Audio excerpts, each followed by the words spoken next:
Good morning, everybody.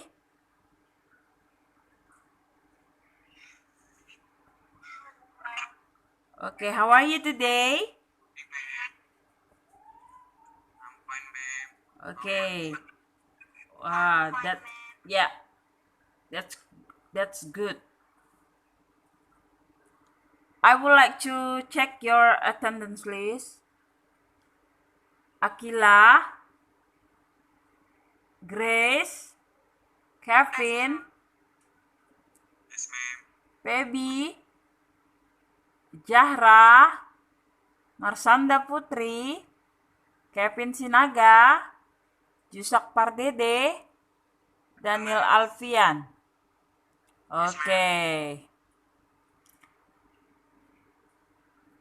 Okay.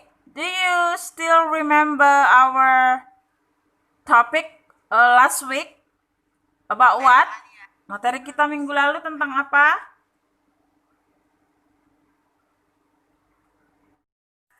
So, when you think that punishment uh, is important and it is necessary to do in our school, yeah. When you want to convey about that, you should write it on a text. Nah, kalau kamu pengen menceritakan ataupun membahas sesuatu yang kamu anggap perlu atau penting, nah itu harus kamu buat di dalam sebuah teks. Lalu teks apakah itu? Coba, kira-kira teks apa ya? So, this is our topic for this morning. It's about analytical exposition. And this is the comprehension, the expectation of curriculum. Ya, inilah dia ya, harapan kurikulum ya, kompetensi yang diharapkan padamu. Berikutnya,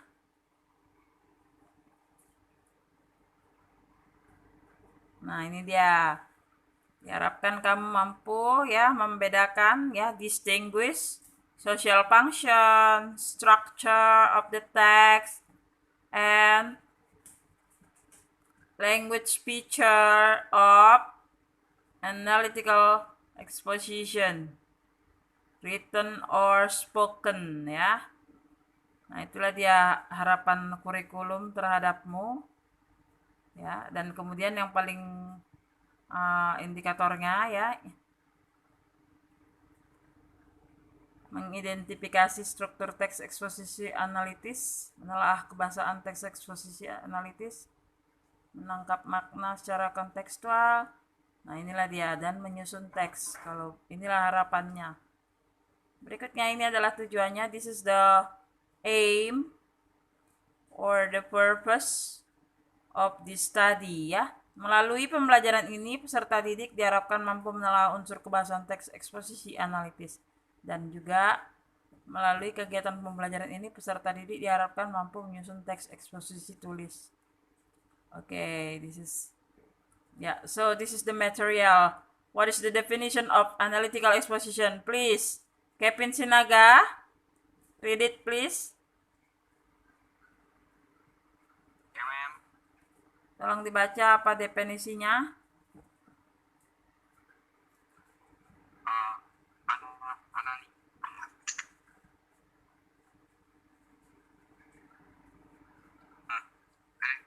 Exposition is a text that elaborates the right idea of the phenomenon surrounding. Yeah, that's right. Analytical exposition is a text that elaborates the writer's idea about the phenomenon surrounding. Nah, inilah dia. Ada pikiranmu atau idemu mengenai sesuatu yang terjadi di sekitarmu atau sekitar lingkunganmu. Nah, dan ketika kamu mau menjabarkannya, kamu mau menjelaskannya dalam alasan-alasanmu, nah inilah dia. You have to elaborate your idea about the phenomenon surroundings, and it is called analytical exposition. Nah, itulah dia ya. Okay.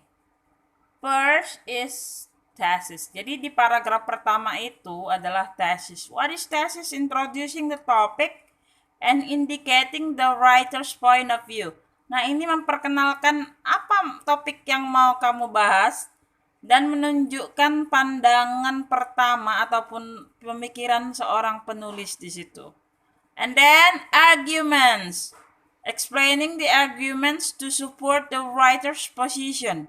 The number of arguments may vary, but each argument must be supported by evidence and explanation. Nah, paragraf-paragraf berikutnya setelah paragraf pertama si tesis tadi adalah argument. And argument itu apa?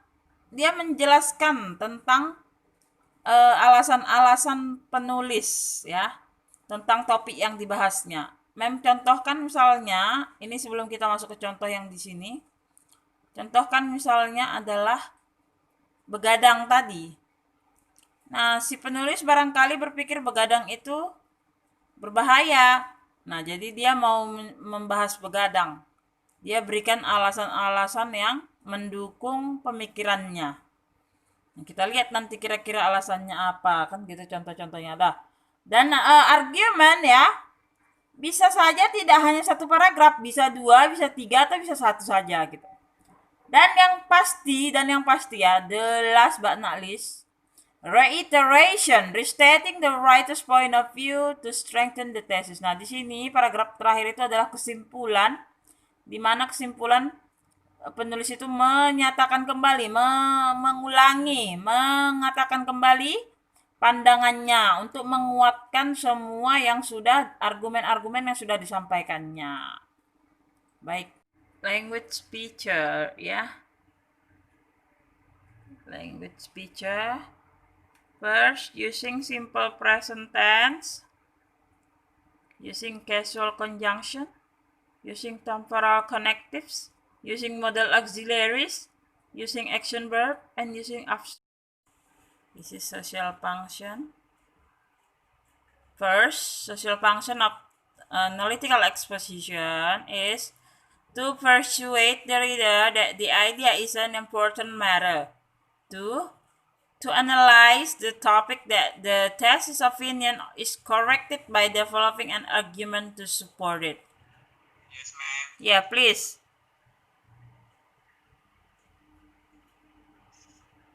Learning English through music and songs can be fun. Yeah. You can mix pleasure with learning when you listen to a song and exploit the song as a means to your English progress. Some underlying reason can be used to support the idea why we use songs in language. Okay, good, very good. Okay,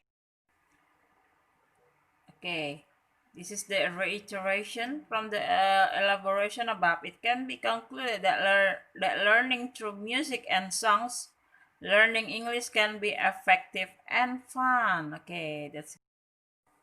So this is your task for today. Ya, ini adalah tugasmu sekarang. Ya, pentingnya sarapan, the importance of breakfast, ya. You do this in your groups, ya. So, I would like to conclude our topic for this morning. First, you have known the definition of analytical exposition, and then we have discussed about social function of analytical exposition, and then about language feature and generic structure. So please learn about it at home. Don't forget to do your tasks. Okay, class? Thank you very much for your attention. See you. Exposition. Please you read it again, the material that I have sent it in our Google Classroom. And don't forget to do the tasks in your group. Ya, silahkan dikerjakan dalam kelompok tugasnya.